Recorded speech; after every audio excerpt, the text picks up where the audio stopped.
पिताजी, आपको फिक्र करने की जरूरत ही नहीं। नैतिक चौधरी की आवाज में एक ठहराव था, मगर उसके अंदर लावा पक रहा था। सिंगानिया खानदान को ऐसा सबक सिखाऊंगा कि उनकी 7 पुश्तें याद रखेंगी। जिस तरह उन्होंने आपकी बेइज्जती की है, इस तरह किसी को मुंह दिखाने के काबिल नहीं रहेंगे वो। उसने अपने बाप की तरफ नहीं देखा, जो बालकनी में कुर्सी पर बैठा बेतासुर नजरों से सामने देखते हुए सिगरेट का गहरा कश लगा रहा था। ये वादा है आपके नैतिक का, वो ये कहता हुआ घर से बाहर निकल गया। उसका बाप सुरेश चौधरी पुराने ख्यालों में खोया बैठा था। वो सिंघानिया खानदान को कभी माफ नहीं कर सकता था, जिन्होंने उसके सालों के बने बनाए बिजनेस एम्पायर को तकरीबन तबाह कर दिया था। उनकी फैलाई हुई गलत खबरों और प्रचार ने सुरेश चौधरी को दिवालिया होने के करीब पहुंचा दिया था। नैतिक चौधरी को हिंदुस्तान लौटा भी चंद ही दिन हुए थे। वो अपने बाप की यह हालत देख नहीं पा रहा था। वो गुस्से से भरा हुआ अपनी गाड़ी में बैठा और किसी को फोन मिलाया। मुझे सिंगानिया खानदान की पूरी डिटेल्स चाहिए। उसकी आवाज बर्फ की तरह ठंडी थी। उनके घर में कौन कौन रहता है, क्या करता है, कहाँ जाता है, हर चीज के बारे में मुझे जानकारी चाहिए, और आज शाम तक ये जानकारी मेरी मेज पर होनी चाहिए। दूसरी तरफ शहर के सबसे बड़े कॉलेज के गेट पर शनाया सिंघानिया अपनी दोस्तों के साथ हंसती हुई बाहर आ रही थी। अच्छा, चलो मैं कल मिलती हूँ। वह अपनी सहेली को बाय कहती हुई गेट के पास खड़ी हो गई। कहाँ रह गया ये ड्राइवर? पता नहीं पापा ने किन किन लोगों को नौकरी पर रखा हुआ है, टाइम पर पहुंचता भी नहीं है। शनाया सिंघानिया खानदान की सबसे छोटी और लाडली बेटी थी। फर्स्ट ईयर प्री मेडिकल की स्टूडेंट, जिसकी आंखों में डॉक्टर बनने के हजारों ख्वाब थे। उसको अंदाजा भी नहीं था कि उसके खानदान की दुश्मनी उसे किस मोड़ पर ले आई है। वह भी ड्राइवर को फोन करने के लिए अपना मोबाइल निकाल ही रही थी, तभी एक काले रंग की बड़ी सी गाड़ी तेज रफ्तार से उसके करीब आकर रुकी। शनाया ने चौंक कर देखा। इससे पहले कि वो कुछ समझ पाती, गाड़ी से 2 नकाबपोश उतरे और एक ने उसके मुंह पर हाथ रख दिया। आ उसकी चीख उसके हलक में ही दब गई। उसे गाड़ी में डलवाओ, एक भारी आवाज आई। इन लोगों ने शनाया को जबरदस्ती धकेलते हुए गाड़ी की पिछली सीट पर गिराया। उसकी आंखों के सामने अंधेरा छा गया। शायद किसी ने उसे कुछ सुंघा दिया था। जब शनाया की आंख खुली तो वो एक अनजान मगर बेहद शानदार कमरे में थी। उसका सर भारी हो रहा था। वो घबराकर उठ बैठी। मैं कहाँ हूँ? वो डर भरी नजरों से कमरे को देखने लगी। तभी दरवाजा खुलने की आवाज आई और नैतिक चौधरी लंबे आत्मविश्वास भरे कदम उठाता हुआ अंदर दाखिल हुआ। उसके चेहरे पर कोई भाव नहीं था। शनाया उसे देखकर सहम गई। कौन हो तुम? क्या चाहते हो? मुझे यहाँ क्यों लाए हो? वो गुस्से और डर से कांपती हुई खड़ी हो गई। नैतिक उसके करीब आया और तिरस्कार से मुस्कुराया। होश आ गया शहजादी को? तुम जानते हो मैं कौन हूँ? शनाया ने हिम्मत जमा करते हुए कहा। मेरे पापा तुम्हें छोड़ेंगे नहीं। मैं बिल्कुल जानता हूँ कि तुम कौन हो। नैतिक की आवाज शांत थी। शनाया सिंघानिया, सिंगानिया खानदान की सबसे लाडली बेटी, और ये भी जानता हूँ कि तुम्हारा बाप मेरा कुछ नहीं बिगाड़ सकता। क्या मतलब है तुम्हारा? वो उलझ गई। तुम्हें पैसे चाहिए, जो चाहिए ले लो, लेकिन मुझे जाने दो। नैतिक जोर से हंसा। पैसा? तुम्हारे बाप के पास अब बचा ही क्या है जो मैं तुमसे लूंगा? मुझे वो चाहिए जो तुम्हारे खानदान ने हमसे छीना है। इज्जत, सुकून। मेरे पापा ने कुछ नहीं किया। तुम गलत फहमी का शिकार हो। शनाया ने चिल्लाकर कहा। गलत फहमी? नैतिक एकदम उस पर झुका। मेरे बाप की बेइज्जती गलत फहमी है? उसने शनाया को बाजू से पकड़ा। तुम्हारे बाप ने मेरे बाप को कहीं मुंह दिखाने के काबिल नहीं छोड़ा। अब मैं तुम्हें, सिंगानिया खानदान की इज्जत को इस काबिल नहीं छोड़ूंगा कि वो किसी के सामने सर उठा सके। खबरदार, अगर मेरे पापा के बारे में एक लफ्ज भी कहा तो। शनाया ने अपना बाजू छुड़ाने की कोशिश की। तुम मुझे इतनी कमजोर लड़की न समझो। वो तो मैं जानता हूँ, नैतिक ने एक ठंडी मुस्कुराहट के साथ कहा। सिंगानिया खानदान में जितनी झूठी बातें भरी हैं, किसी में नहीं है। देखो, तुम हद से बढ़ रहे हो। अभी थोड़ी देर में तुम्हें मालूम हो जाएगा कि मैं कितना हद से बढ़ सकता हूँ, नैतिक ने कहा और दरवाजे की तरफ इशारा किया। थोड़ी ही देर में शादी करने के लिए पंडित अंदर दाखिल हुआ। शनाया उन्हें देखकर हैरानगी में आ गई। ये सब क्या है? नैतिक ने एक भारी लाल जोड़ा उसकी तरफ उछाला। जल्दी से ये सूट पहनो, अभी और इसी वक्त हमारी शादी होगी। शनाया की आंखें डर से फैल गईं। शादी? मेरी तुमसे? मैं तुमसे शादी नहीं करूंगी। कभी नहीं। नैतिक ने उसके चेहरे पर एक जहरीली मुस्कुराहट सजाई। तुम्हें ये शादी तो करनी पड़ेगी शनाया, वरना तुम्हारा वो 5 साल का लाडला भाई, खानदान का एकमात्र वारिस, उसकी जिंदगी की गारंटी मैं नहीं दे सकता। शनाया की आंखों में आंसुओं की जगह डर ने ले ली। उसने कांपते हुए नैतिक की तरफ देखा। तुम तुम मेरे भाई को कुछ नहीं करोगे? उसकी आवाज मुश्किल से निकली। नैतिक के चेहरे पर एक क्रूर संतोष था। ये तुम पर निर्भर है शनाया, उसने ठंडे लहजे में कहा। अगर तुमने अभी भी शादी के लिए हाँ नहीं किया तो मैं तुम्हारे उस 5 साल के लाडले वारिस को जान से मार दूंगा। शनाया जानती थी कि उसका भाई उनके खानदान के लिए क्या महत्व रखता है। लाखों मन्नतों के बाद मिलने वाला वो लड़का उनके खानदान का एकमात्र चिराग था। तुम ऐसा नहीं कर सकते, ये पाप है। वो रोते हुए बोली, पाप तो तुम्हारे बाप ने किया था जब उसने मेरे बाप की इज्जत मिट्टी में मिलाई थी। नैतिक गुस्से से चिल्लाया, उठो और ये जोड़ा पहनो, मेरे पास ज्यादा वक्त नहीं है। मैंने कहा ना, मैं तुमसे शादी नहीं करूंगी। शनाया ने अपनी जगह से हिलने से भी इनकार कर दिया। तुम्हें लगता है मैं मजाक कर रहा हूँ? नैतिक ने आगे बढ़कर उसके चेहरे पर एक जोरदार थप्पड़ मारा। अब बताओ, करोगी या नहीं? शनाया ने एक हाथ अपने जलते हुए गाल पर रखते हुए नफरत से उसे देखा। नहीं करूंगी, मुझे मार दो, लेकिन मैं ये शादी नहीं करूंगी। अपने बाप की तरह जिद और घमंड कूट कूट कर भरा है तुम में। नैतिक ने गुस्से से उसके बाजू को जकड़ा। लगता है तुम आसानी से नहीं मानोगी। उसने एक जोरदार थप्पड़ उसके मुंह पर मारा। शनाया लड़खड़ाकर गिरने ही वाली थी कि उसने उसे बालों से पकड़कर सीधा किया। आखिरी बार पूछ रहा हूँ, वरना तुम्हारे भाई की सेहत की प्रार्थना करना। शनाया बुरी तरह टूट गई। उसने अपने भाई की जान बचानी थी। उसने बेबसी से सर हिला दिया। ठीक है। नैतिक ने उसे धक्का दिया और एक नौकरानी को आवाज दी, इसे तैयार करो, 10 मिनट है तुम्हारे पास। कुछ ही देर बाद वो नौकरानी के साथ बाहर आई। वो लाल जोड़े में एक बेजान सी गुड़िया लग रही थी। उसकी आंखें सूज चुकी थीं। वहीं शादी करने के लिए पंडित और नैतिक के खास बंदे मौजूद थे। पंडित ने मंत्र बोलने शुरू किए।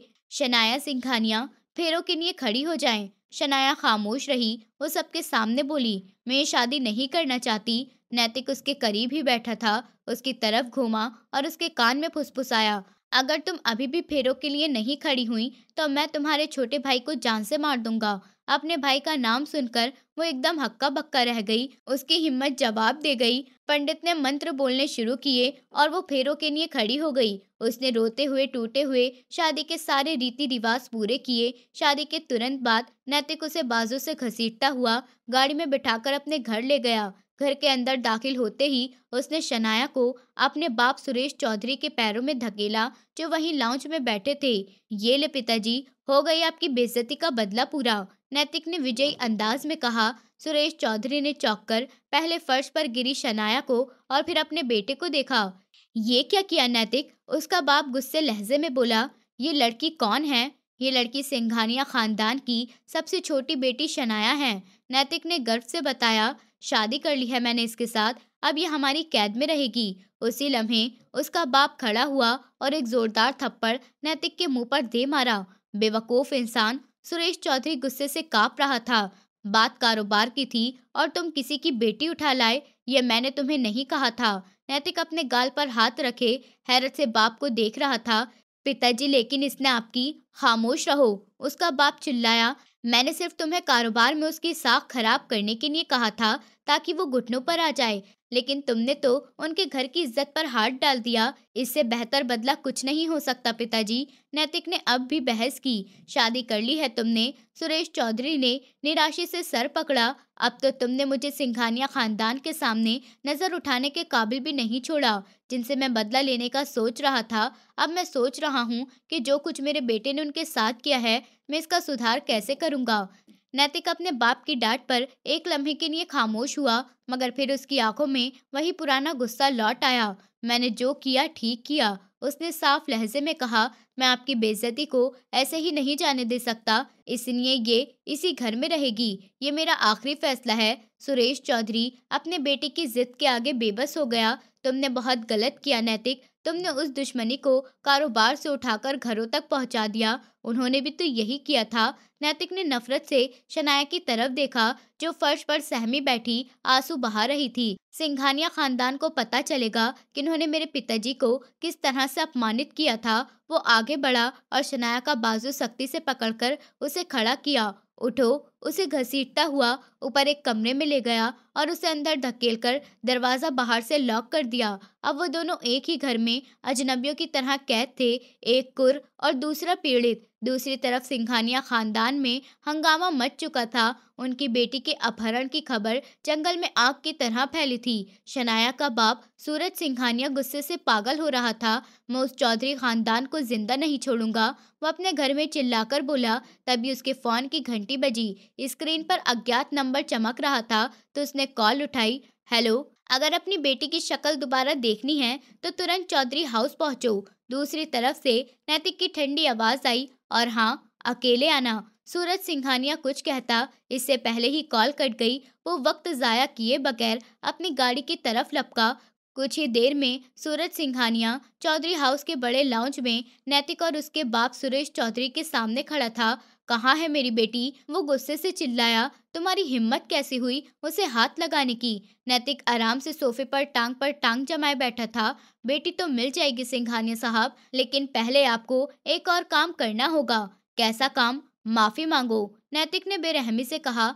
माफी मांगो मेरे पापा से, उनके पांव पकड़कर माफी मांगो और उनकी खोई हुई इज्जत उन्हें वापस दिलाओ, फिर तुम्हारी बेटी तुम्हें वापस मिल जाएगी। सुरेश चौधरी ने बेटे को रोकने की कोशिश की। नैतिक, बस करो। नहीं पिताजी, आज फैसला होकर रहेगा। नैतिक ने बाप को खामोश कर दिया। सूरज सिंघानिया ने अविश्वास भरी नजरों से बाप बेटे को देखा। तुम्हारा दिमाग खराब हो गया है। मैं तुमसे माफी मांगू किस बात की? इस बात की कि आपने हमें बर्बाद करने की कोशिश की। मैंने कुछ नहीं किया, सूरज सिंघानिया चिल्लाया। ये बहस बाद में होगी। नैतिक उठकर उसके करीब आया। पहले माफी मांगो, वरना अपनी बेटी को हमेशा के लिए भूल जाओ। बल्कि मैंने तो उससे शादी भी कर ली। ये सुनना था कि सूरज सिंघानिया पर जैसे बिजली गिर गई। शादी? जी हाँ, शादी। नैतिक मुस्कुराया। उसी लम्हे शनाया, जो दरवाजे के बाहर नौकरानी की मदद से खड़ी ये सब सुन रही थी, दौड़ती हुई अंदर आई और अपने बाप से लिपट गई। पापा, पापा, मुझे यहाँ से ले जाइए। वो बुरी तरह से रो रही थी। सूरज सिंघानिया ने गुस्से और अपमान से अपनी बेटी को खुद से दूर धकेला। तुमने इससे शादी कर ली? उसने नफरत से शनाया से पूछा। अगर ये तुम्हें जान से भी मार देता तो तुम मर जाती, लेकिन तुमने इस हैवान से शादी कर ली। पापा, इसने भाई को। खामोश, सूरज सिंघानिया चिल्लाया। आज से मेरा तुमसे कोई रिश्ता नहीं। तुम मेरे लिए मर चुकी हो। अब रहो इसी के पास जिसका नाम तुमने अपने नाम के साथ जोड़ा है। ये कहता हुआ वो उसे वहीं छोड़कर गुस्से से बाहर निकल गया। शनाया सदमे की हालत में उसे जाते देखती रही। पापा, वो उसके पीछे भागी, लेकिन नैतिक ने उसे पकड़ लिया। ये वही लम्हा था जब नैतिक को शनाया पर बेहद दया आई। न जाने क्यों आज उसे अपने किए पर पछतावा होने लगा था। शनाया बेजान कदमों से पलटी और नैतिक को देखा। उसकी आंखों में आंसुओं की जगह अब सिर्फ नफरत थी। खुश हो तुम अब? उसने टूटी हुई आवाज में पूछा। तुमने मुझसे सब कुछ छीन लिया, मेरा ख्वाब, मेरा खानदान, मेरी इज्जत। नैतिक ने जो एक लम्हा पहले तक अपने किए पर पछता रहा था, उसकी नफरत भरी निगाहें देखी तो खुद को संभाल लिया। वो कुछ कहने ही वाला था कि शनाया ने उसे रोक दिया। एक लफ्ज मत कहना, वो चीखी। तुम्हारी वजह से मेरी जिंदगी खराब हुई है। मैं तुम्हें पूरी जिंदगी माफ नहीं करूंगी, कभी नहीं। वो ये कहकर तेजी से सीढ़ियां चढ़ी और खुद को उस कमरे में बंद कर लिया जिसमें उसे पहले कैद किया गया था। सुरेश चौधरी ने अपने बेटे को देखा, जो पछतावा का मूर्त रूप लग रहा था। देख लिया तुमने अपने गुस्से का अंजाम, सुरेश चौधरी ने थके हुए लहजे में कहा। तुमने ना सिर्फ उस लड़की की जिंदगी बर्बाद की, बल्कि खुद को भी एक ऐसी दलदल में धकेल दिया जहां से निकलना मुश्किल है। पिताजी, मैंने ये सब आपके लिए किया, नैतिक ने सफाई दी। मैंने तुमसे ये नहीं मांगा था, सुरेश चौधरी ने सख्ती से कहा। लेकिन अब जो हो गया है इसे बदला नहीं जा सकता। तुमने उससे शादी की, अब तुम उससे रिश्ता निभाओगे? निभाऊंगा? नैतिक हैरान हुआ। कैसे? वो तो मुझसे नफरत करती है, ये तुम्हारा मसला है। सुरेश चौधरी ने फैसला सुना दिया। तुम एक लड़की की जिंदगी यूं बर्बाद नहीं कर सकते। जाओ, उसको उसके माँ बाप के घर में वो स्थान दिलवाओ जो उसने खोया है। उसे इज्जत दो। नैतिक खामोशी से सर झुकाए खड़ा रहा। दिन गुजरने लगे। शनाया ने खुद को पूरी तरह कमरे में कैद कर लिया था। वो 1 मिनट के लिए भी बाहर नहीं निकलती थी। ना वो कुछ खाती थी, ना पीती थी। नौकरानियां खाना लेकर जाती और वैसे ही वापस ले आती। नैतिक ने कई बार दरवाजे पर दस्तक दी, मगर अंदर से कोई जवाब नहीं आया। उसकी हालत देखकर सुरेश चौधरी की परेशानी बढ़ गई। वो जानता था कि अगर शनाया को कुछ हो गया तो वो सिंघानिया खानदान को कभी मुंह नहीं दिखा पाएंगे। उन्होंने एक दिन नैतिक को अपने पास बुलाया। नैतिक, ये रिश्ता तुम्हें हर हाल में निभाना है। पिताजी, वो मुझसे बात तक करने को तैयार नहीं है क्योंकि तुमने उसे कैदी बनाकर रखा हुआ है। सुरेश चौधरी ने कहा, आज ही नौकरानी से कहकर शनाया के कपड़े अपने कमरे में शिफ्ट करवाओ। वो आज से तुम्हारे साथ तुम्हारे कमरे में रहेगी। नैतिक ने बाप के हुक्म पर कुछ नए कपड़े जो उसी दिन उसके लिए खरीद कर लाया था नौकरों को दिए और उन्हें अपने कमरे में रखने को कहा। फिर वो खुश शनाया के कमरे के दरवाजे पर गया और दस्तक दी। शनाया, दरवाजा खोलो, मुझे तुमसे कुछ बात करनी है। अंदर से कोई जवाब न आया। शनाया, अगर तुमने दरवाजा नहीं खोला तो मैं इसे तोड़ दूंगा। नैतिक ने लहजे में सख्ती करते हुए कहा। चंद लम्हों बाद दरवाजा खुला। शनाया की हालत देखकर नैतिक का दिल कांप गया। वो जो कभी फूल की तरह तरोताजा होती थी, अब मुरझा चुकी थी। आंखों के गिर्द गहरे घेरे और चेहरे पर पीलापन था। क्या चाहिए तुम्हें? उसने कमजोर आवाज में पूछा। तुम्हें मेरे साथ मेरे कमरे में शिफ्ट होना है, नैतिक ने कहा। शनाया ने नफरत से उसे देखा। कौन सी शादी? किस शादी की बात कर रहे हो तुम? वो चिल्लाई। वो जो बंदूक की नोक पर तुमने मुझसे की थी, मैं उस शादी को नहीं मानती। मैं तुम्हारे साथ कहीं नहीं जाऊंगी। देखो शनाया, शादी तो हो गई है। नैतिक ने खुद को शांत रखने की कोशिश की। अब इसको मान लेना ही बेहतर है। मैं इस शादी को नहीं मानूंगी। वो रो पड़ी। जिसने मुझसे मेरा सब कुछ छीन लिया। तुमने एक जरा सा अपना फायदा हासिल करने के लिए मेरी पूरी जिंदगी खराब कर दी। नैतिक के पास उसकी बातों का कोई जवाब नहीं था। वो खामोशी से उसे देखते रहा। उसके दिल में अपराध बोध बढ़ता जा रहा था। नैतिक के पास शनाया के कड़े सवालों का कोई जवाब नहीं था। वो जिस आग में जल रहा था, उसका अंदाजा सिर्फ उसी को था। वो मुजरिम था और वो ये जानता था। वो कुछ कहने के लिए आगे बढ़ा ही था कि उसके पिता सुरेश चौधरी ने उसे आवाज दी। नैतिक, उसे जबरदस्ती अपने कमरे में ले जाओ। सुरेश चौधरी ने सख्त लहजे में हुक्म दिया और नौकरानी से कहा कि इसके लिए खाना लाए। मैं अपनी छत के नीचे किसी को इस तरह भूखे मरते नहीं देख सकता। नैतिक ने बेबसी से बाप को देखा और फिर शनाया की तरफ मुड़ गया। शनाया, उठो, तुम्हें मेरे साथ चलना होगा। मैंने कहा ना, मुझे हाथ मत लगाना। शनाया ने पीछे हटते हुए कहा, मैं मर जाऊंगी लेकिन तुम्हारी शक्ल भी नहीं देखना चाहती। नैतिक उसकी जिद के आगे बेबस हो गया। वह भी उसे सख्ती से पकड़ने का सोच ही रहा था कि उसके मैनेजर रजत की कॉल आ गई। नैतिक ने फोन उठाया। बोलो रजत।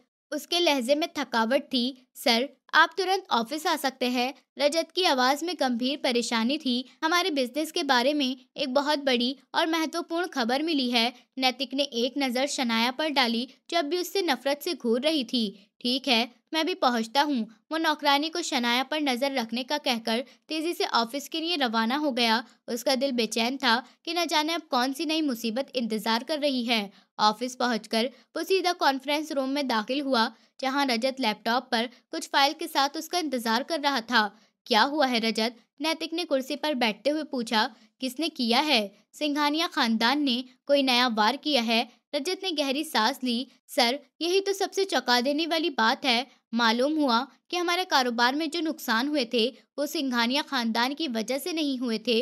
नैतिक ने अविश्वास भरी नजरों से उसे देखा। क्या कह रहे हो तुम? ये कैसे हो सकता है? सारे सबूत तो उनके खिलाफ थे। सर, वो सबूत झूठे थे। रजत ने लैपटॉप उसकी तरफ घुमाया। ये सब कुछ रस्तोगी इंडस्ट्रीज के मालिक अरुण ने किया है। नैतिक का दिमाग सुन हो गया। अरुण? वो तो हमारा भी दोस्त था और सिंघानिया खानदान का भी।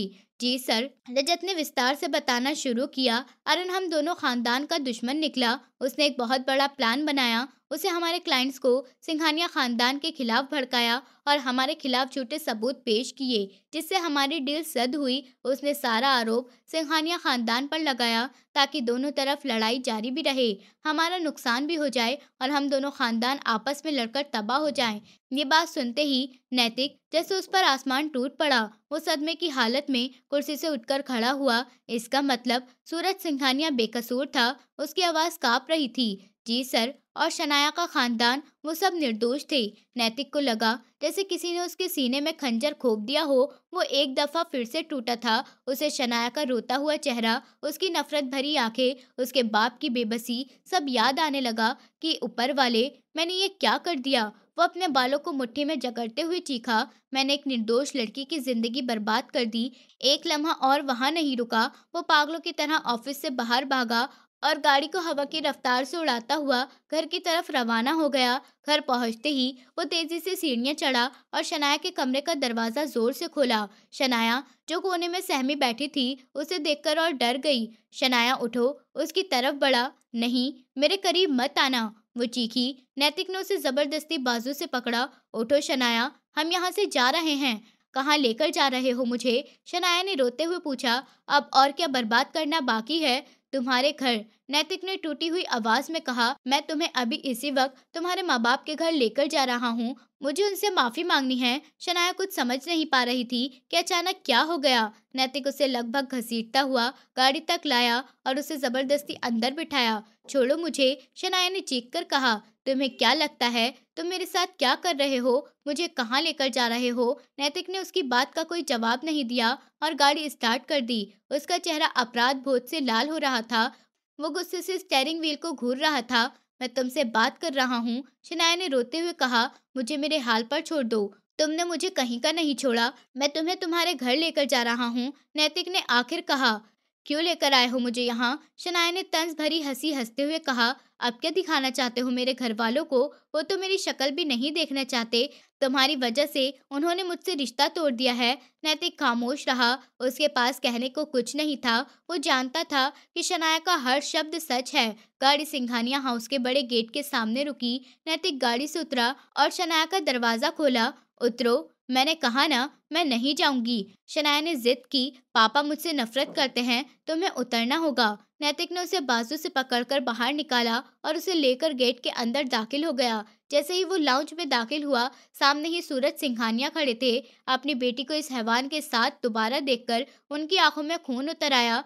तुम, वो नैतिक की तरफ लपके, तुम्हारी हिम्मत कैसे हुई? तुम्हारी हिम्मत कैसे हुई दोबारा यहाँ कदम रखने की? इससे पहले कि मैं तुम्हें गोली मार दूं, निकल जाओ यहाँ से।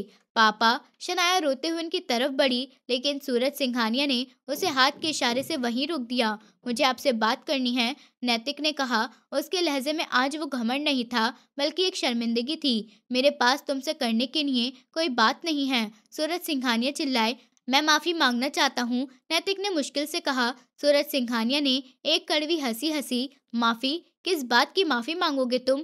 मेरी बेटी को अपहरण करने की, उसे बंदूक की नोक पर शादी करने की, उसे मजबूर करने की, या हमारी इज्जत खुलेआम नीलाम करने की? एक बहुत बड़ी गलतफहमी हुई थी, नैतिक ने मुश्किल से कहा। ये सुनना था कि सूरज सिंघानिया का सब्र जवाब दे गया। गलतफहमी? उस पर चिल्लाए। एक गलतफहमी की वजह से तुमने इतना बड़ा कदम उठा लिया। तुमने मेरी बेटी की पूरी जिंदगी तबाह कर दी और अब कह रहे हो कि ये गलतफहमी थी। नैतिक ने हिम्मत की और उनके सामने हाथ बांध दिए। मुझे आज ये सच मालूम हुआ है, हमारा और आपका दोनों का दुश्मन एक ही है। ये सब अरुण ने किया है। सूरज सिंघानिया एक लम्हे को चौंक गए। अरुण? जी, नैतिक ने सारी विस्तार उन्हें बताई। उसने हमें बर्बाद करने के लिए आपका नाम इस्तेमाल किया ताकि वो खुद बच जाए। वो फिर शनाया की तरफ मुड़ा, जो आंखों में अविश्वास लिए ये सब सुन रही थी। उसकी कोई गलती नहीं थी, नैतिक ने सूरज सिंघानिया से कहा। मैंने इसे अपहरण किया, मैंने इसे आपके खिलाफ इस्तेमाल करने की कोशिश की, मैंने इसे इसके भाई की जान की धमकी दी। ये सब मैंने सिर्फ अपना कारोबार और अपने बाप के झूठे बदले के लिए किया। शनाया और बर्दाश्त ना कर सकी। वो दौड़कर अपने बाप के सीने से लगी और फूट फूट कर रो दी। पापा, पापा, मैं निर्दोष हूँ। उसने मुझे मजबूर किया था। वो बाप था, उसका दिल नरम पड़ गया। उसने अपनी बेटी को सीने से लगा लिया। मेरी बच्ची, मुझे मालूम है तुम ऐसा नहीं कर सकती। उसने नैतिक को गुस्से से देखा। मैं तुम्हें कभी माफ नहीं करूंगा, लेकिन मेरी बेटी, मैं तुम्हें इस कूर के साथ वापस नहीं जाने दूंगा। नैतिक ने सर झुका लिया। मैं इसे लेने नहीं आया था, मैं सिर्फ सच बताने और इसे आपके पास छोड़ने आया था। वो एक आखिरी नजर शनाया पर डालकर, जिसकी आंखों में अब भी उसके लिए सिर्फ नफरत थी, खामोशी से वहां से पलट गया। शनाया अपने बाप के साथ अपने घर में तो आ गई थी, लेकिन कानूनी तौर पर वो अब भी नैतिक चौधरी की बीवी थी। सिंघानिया हाउस के बड़े लॉन में शाम उतर रही थी, लेकिन शनाया के दिल में छाए अंधेरा छटने का नाम नहीं ले रहा था। वो अपने कमरे की खिड़की में बैठी बेमकसद नजरों से बाहर देख रही थी। ये उसका अपना कमरा था, जहां उसने अपनी जिंदगी के सबसे हसीन ख्वाब सजाए थे। डॉक्टर बनने का ख्वाब, एक सफल और आजाद जिंदगी का ख्वाब। मगर अब उसे ये कमरा भी अजनबी सा लगता था। उसे अपने बाप के घर लौटे हुए कई दिन हो गए थे। घर वाले उसके साथ सामान्य होने की कोशिश कर रहे थे। उसकी माँ आती, उसके सर पर प्यार से हाथ फेरती, उसकी पसंद के खाने बनवाती। उसका 5 साल का भाई, जिसे वो अपनी जान से ज्यादा प्यार करती थी, अनमोल, उसकी गोद में चढ़कर कहानियां सुनने की जिद करता। लेकिन शनाया के अंदर एक खालीपन पैदा हो गया था। वो शारीरिक तौर पर तो आजाद थी, मगर कानूनी तौर पर वो अब भी नैतिक चौधरी की पत्नी थी। उसका दिल और दिमाग एक लगातार जंग की स्थिति में था। जब भी वो आंखें बंद करती, उसे नैतिक का वो गुस्से से भरा चेहरा याद आता। वो दिन जब उसे कॉलेज के गेट से उठाया गया, फार्म हाउस में उस पर उठने वाला हाथ और वो जबरदस्ती की शादी। वो नफरत से भर जाती। हैवान है वो शख्स, वो खुद से कहती। उसने मेरी जिंदगी तबाह कर दी। एक शाम दरवाजे पर दस्तक फिर हुई। बेबी जी, बाहर से एक बूढ़ी नौकरानी की आवाज आई। साहब ने आपके लिए खाना भिजवाया है, ले जाओ। मुझे नहीं खाना उस कूर के हाथ का कुछ भी, वो चीख रही थी। बेबी साहब कह रहे हैं आपने सुबह से कुछ नहीं खाया, लेकिन उन्होंने कहा है कि अगर आपने नहीं खाया तो वो हम सब नौकरों की तनख्वाह काट लेंगे। नौकरानी की आवाज में विनती थी। शनाया ने गुस्से से दरवाजा खोला। ये क्या नया ड्रामा है? अब नौकरों को इस्तेमाल कर रहे हो? नौकरानी ने डरते हुए ट्रे आगे बढ़ाई। नहीं बीबी जी, छोटे साहब गुस्से के तेज हैं, लेकिन दिल के बुरे नहीं हैं। वो हम गरीबों का बहुत ख्याल रखते हैं। पिछले महीने मेरी बेटी की शादी की सारा खर्चा उन्होंने ही उठाया था। शनाया ने हैरत से नौकरानी को देखा। नैतिक चौधरी? जी बीबी जी, वो तो कभी हमसे ऊंची आवाज में बात भी नहीं करते। बस पता नहीं आपके मामले में। नौकरानी कहते कहते रुक गई। शनाया ने खामोशी से ट्रे ले ली। ये बात उसके दिल पर लगी थी। वो शख्स जो उसके लिए इतना पत्थर दिल था, वो नौकरों के साथ इतना नरम दिल कैसे हो सकता है? फिर उसे वो दिन याद आया जब सुरेश चौधरी ने नैतिक को सबके सामने थप्पड़ मारा था। तुमने मेरी नाक कटवा दी। बात कारोबार की थी, तुमने घर की औरतों पर हाथ डाल दिया। शनाया ने सोचा था कि नैतिक, जो इतना घमंडी और गुस्से वाला था, अपने बाप के सामने आग बबूला हो जाएगा, मगर वो खामोशी से सर झुकाए खड़ा रहा। पिताजी, मैंने आपकी बेइज्जती का बदला लेने के लिए ये सब किया। उसके लहजे में गुस्सा नहीं, एक अजीब सी हार थी। अब उसे उस वक्त वो एक कूर नहीं, बल्कि एक गुमराह बेटा लगा, जो अपने बाप की तारीफ हासिल करने के लिए किसी भी हद तक जा सकता था। और फिर आखिरी दिन जब उसे सच्चाई का पता चला, वो किस तरह पागलों की तरह दौड़ता हुआ आया था। उसकी आंखों में पछतावा, शर्मिंदगी और एक ऐसी हार थी जो शनाया ने पहले कभी नहीं देखी थी। जो उसके बाप के सामने हाथ बांधे खड़ा था। अंकल, सारी गलती मेरी है। शनाया निर्दोष है, मैंने उसे मजबूर किया। शनाया ने उलझी यादों में फंसी हुई थी। वो नैतिक जिसने उसके साथ इतना बुरा किया था, उसमें बहुत सी ऐसी अच्छाइयां भी थी जो उसकी एक बुराई को छुपाने की कोशिश कर रही थी। वो खुद से सवाल करती कि एक गलत फहमी की बुनियाद पर किया गया पाप उसकी सारी अच्छाइयों को खत्म कर देता है। वो उसी उलझन में फंसी थी कि उसके कमरे का दरवाजा खुला और उसके पापा सूरज सिंघानिया अंदर दाखिल हुए। उनके चेहरे पर एक गंभीरता थी। शनाया बेटा, उन्होंने उसे पुकारा। जी पापा। वो सम्मान से खड़ी हो गई। सूरज सिंघानिया उसके करीब आए और उसके सर पर हाथ फेरा।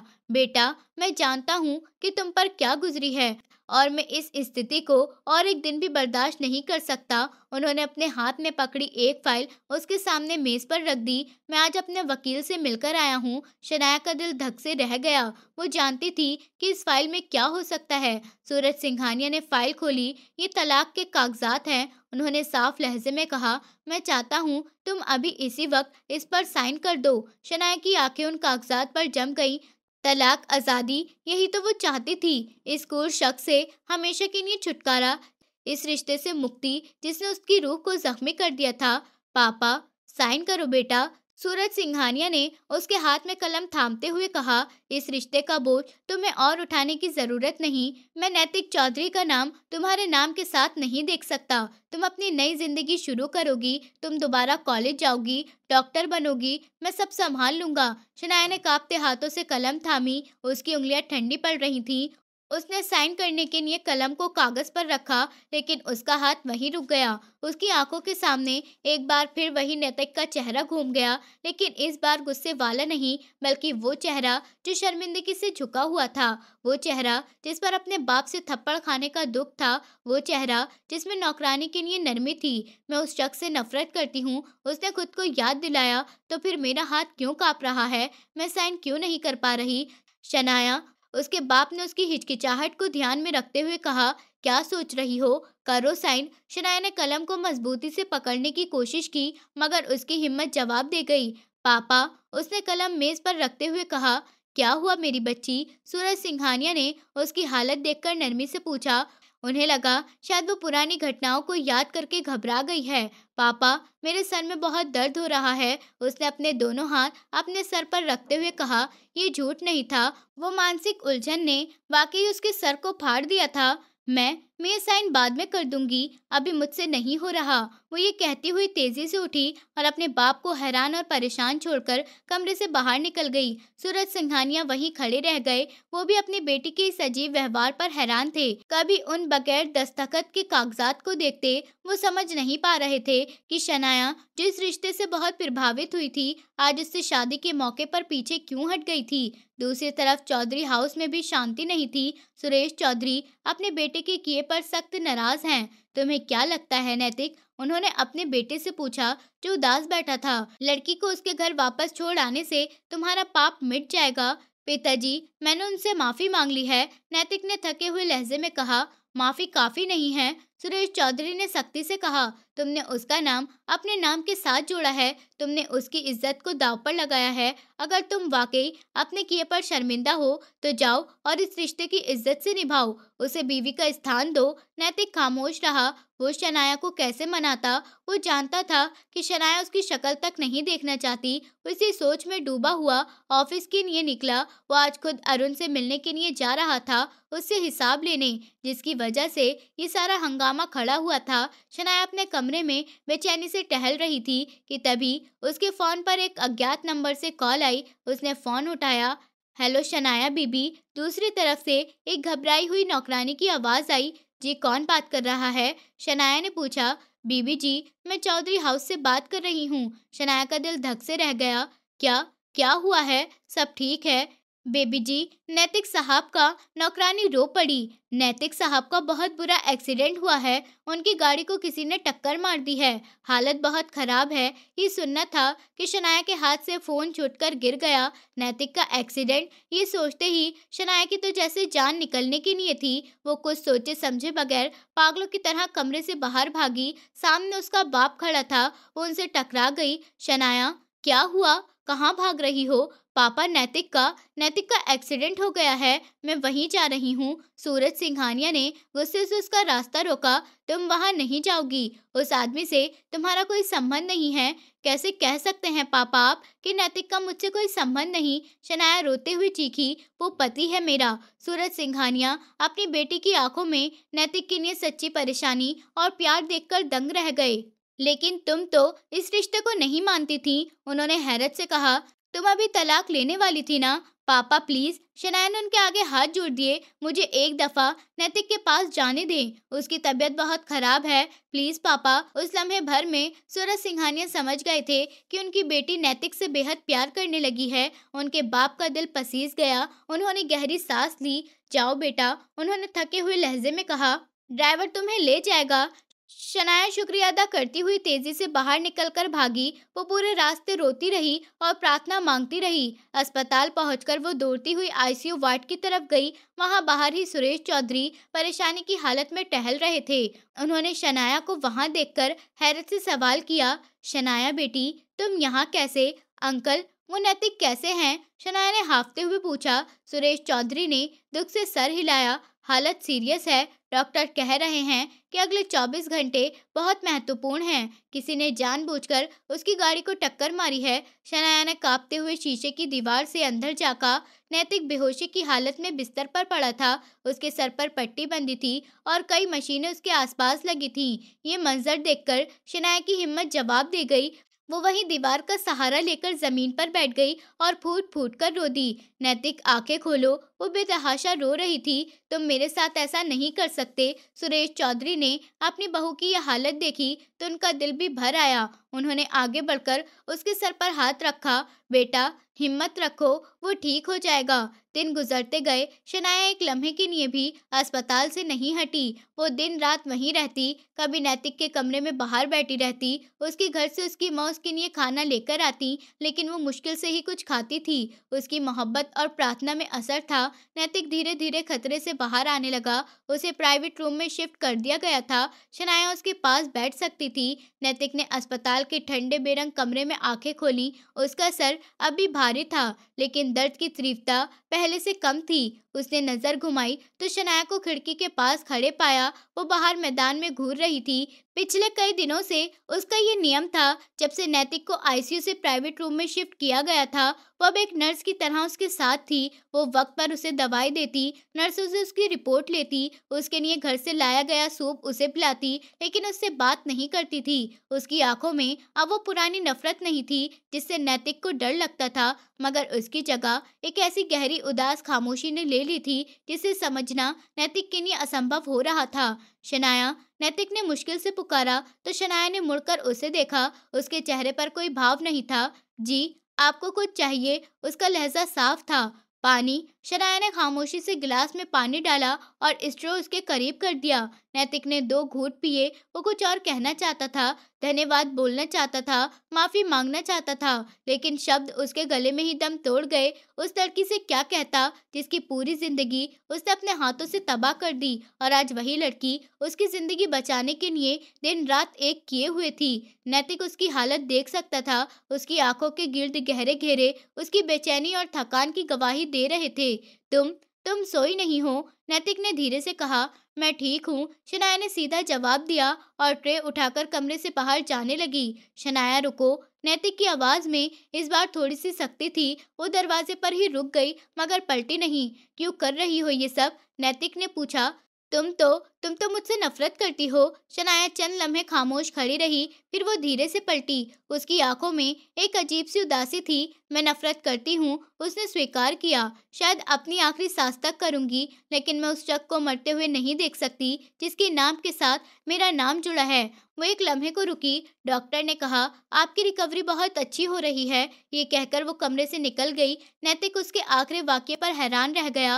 वो उसकी पत्नी थी और इस रिश्ते का पालन रख रही थी, चाहे ये रिश्ता जबरदस्ती ही क्यों न बना हो। जिस दिन नैतिक को अस्पताल से छुट्टी मिलनी थी, वो सुबह से ही बेचैन था। शनाया नियम के अनुसार आई, उसे नाश्ता दिया, उसकी दवाएं मेज पर रखी और उसकी छुट्टी पेपर साइन करने के लिए नर्स के पास चली गई। नैतिक उसका इंतजार करता रहा। वो आज उससे बात करने का फैसला कर चुका था।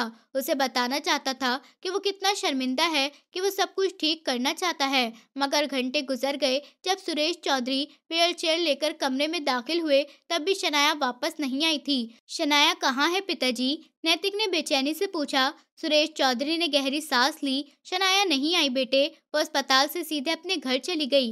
नैतिक ने चौंक कर उन्हें देखा। घर चली गई? लेकिन क्यों? वो तो अस्पताल में थी मेरे साथ। उसने मेरा इतना ख्याल रखा, उसने एक पत्नी का फर्ज निभाया। सुरेश चौधरी ने उसे व्हील चेयर पर बैठने में मदद देते हुए कहा। उसने तुम्हें मौत के मुंह से वापस आते देख लिया। अब वो अपने बाप के पास चली गई। उसने अपना फर्ज पूरा कर दिया नैतिक। लेकिन वो मेरी पत्नी है, उसे यहाँ होना चाहिए। नैतिक ने जिद की। और तुम उसके पति हो। सुरेश चौधरी ने उसके कंधे पर हाथ रखा। घर चलो, जब तुम ठीक हो जाओ तो खुद जाकर उसे ले आना। अब की बार अपहरण कर कर नहीं, बल्कि इज्जत से उसका हाथ थामकर उसे वो स्थान दो जिसकी वो हकदार है। अगले चंद हफ्ते नैतिक ने गंभीर बेचैनी और शारीरिक तकलीफ में गुजारे। वो तेजी से ठीक हो रहा था, लेकिन उसका दिल शनाया के पास अटका हुआ था। इस दौरान एक महत्वपूर्ण काम ये हुआ कि अरुण, जो नैतिक के एक्सीडेंट का भी जिम्मेदार निकला, कानून की गिरफ्त में आ चुका था। इस केस के सिलसिले में सूरज सिंघानिया और सुरेश चौधरी को कई बार मिलना पड़ा। पुरानी दुश्मनी बर्फ की तरह धीरे धीरे पिघल रही थी, क्योंकि दोनों जानते थे कि उनका असल अपराधी तो कोई और था। जिस दिन नैतिक ने पहली बार बगैर सहारे के कदम उठाए थे, उसी दिन उसने ड्राइवर से गाड़ी की चाबी ली। कहाँ जा रहे हो बेटा? अभी तुम पूरी तरह ठीक नहीं हुए। सुरेश चौधरी ने चिंता से पूछा। अपनी पत्नी को लेने जा रहा हूँ पिताजी। उसने हट लहजे में कहा। अब बहुत हो गया। गाड़ी सिंघानिया हाउस के सामने रुकी। नैतिक का दिल इतनी जोर से धड़क रहा था, उसे लगा कि उसकी पसलियां टूट जाएंगी। उसकी टांगें अब भी कांप रही थीं, लेकिन ये कमजोरी से ज्यादा घबराहट थी। तो उसने डोरबेल बजाई। कुछ लम्हों बाद दरवाजा खुला। सामने शनाया खड़ी थी। उसने नैतिक को अपने सामने खड़ा देखा तो उसकी आंखें हैरत से फैल गईं। वो एक लम्हे के लिए हैरान हो गई। आप यहाँ क्या कर रहे हैं? उससे मुश्किल से खुद को संभालते हुए पूछा। उसके लहजे में पुरानी कड़वाहट की जगह एक अनजानी घबराहट थी। तुम्हें लेने आया हूँ, नैतिक ने नरमी से कहा। हमारे घर जाने के लिए? शनाया एक कड़वी हंसी हंसी। कौन सा घर नैतिक चौधरी? उसने गुस्से से पूछा। वही घर जहां आप मुझे जबरदस्ती उठाकर लेकर गए थे, जहां आपने मुझे कैद रखा था और अपने बाप के कदमों में फेंक दिया था। नैतिक ने उसके तंज को खामोशी से सहा नहीं। शनाया, उसने जल्दी से कहा, उस घर में जहां तुमने अस्पताल में मेरी जान बचाई। मैं उस घर की बात कर रहा हूँ जिसे तुम एक घर बना सकती हो। तभी सूरज सिंघानिया और शनाया की माँ भी बाहर आ गईं। देखो नैतिक, सूरज सिंघानिया ने सख्त लहजे में कहा, मैंने तुम्हें उस दिन माफ नहीं किया था, सिर्फ अपनी बेटी के खातिर खामोश हो गया था। मैं जानता हूँ अंकल, नैतिक ने सर झुका लिया, और मैं हर रोज इसकी सजा भुगत रहा हूँ, लेकिन मैं आज आपसे अपनी पत्नी को वापस लेने आया हूँ। मैं शनाया के बगैर नहीं रह सकता। शनाया की माँ जब तक खामोश थी, आगे बढ़ी। बेटा, अब इस दुश्मनी को खत्म कर देना चाहिए। हम सब ने देख लिया है कि तुम दोनों एक दूसरे के लिए क्या महसूस करते हो। शनाया ने जिस तरह अस्पताल में तुम्हारी सेवा की। माँ, शनाया ने उन्हें टोका। उसका चेहरा शर्म से लाल हो गया। नैतिक आगे बढ़ा और ठीक शनाया के सामने खड़ा हो गया। मैं जानता हूँ, मैंने तुम्हारी जिंदगी का सबसे खूबसूरत ख्वाब छीना, तुम्हें डॉक्टर नहीं बनने दिया। मैं वो वक्त वापस नहीं ला सकता, लेकिन क्या तुम मुझे अपनी जिंदगी का हिस्सा बनने का एक मौका दे सकती हो? शनाया खामोश खड़ी उसे देखती रही। उसकी आंखों में आंसू थे। प्लीज शनाया, चलो। नैतिक ने अपना कांपता हुआ हाथ उसके आगे बढ़ाया। शनाया ने एक नजर अपने बाप को देखा, जिन्होंने थककर आंखें मूंद ली, जैसे कह रहे हों कि जो तुम्हारी खुशी। फिर उसने नैतिक की आंखों में देखा, जहां आज घमंड या गुस्सा नहीं, बल्कि सिर्फ सच्चाई, पछतावा और बेपनाह मोहब्बत थी। उसने धीरे से अपना कांपता हुआ हाथ उठाया और नैतिक के हाथ में दे दिया। आज के दिन शहर का सबसे बड़ा मैरिज हॉल रोशनी से जगमगा रहा था। हॉल के एक कोने में सुरेश चौधरी खड़े मेहमानों का स्वागत कर रहे थे, और उनके चेहरे पर एक सच्ची शांति थी। उनके करीबी सूरज सिंघानिया खड़े थे। उनके चेहरे पर भी अपनी बेटी की खुशियां थीं। दोनों बुजुर्ग आज एक दूसरे से नजरें नहीं चुरा रहे थे, बल्कि एक नई शुरुआत पर खुश थे। मैंने कभी सोचा नहीं था सुरेश चौधरी कि हम इस तरह एक छत के नीचे खड़े होंगे। सूरज सिंघानिया ने मुस्कुराने की कोशिश करते हुए कहा। सूरज साहब, औलाद के सामने अना और दुश्मनी हार जाती है। सुरेश चौधरी ने जवाब दिया। अच्छा हुआ ये दुश्मनी खत्म हो गई, इससे पहले कि हमारे बच्चों को निगल जाती। दूसरी तरफ दुल्हन के लिए विशेष कमरे में शनाया शाही नीले रंग के भारी जोड़े में सजी आईने के सामने खड़ी थी।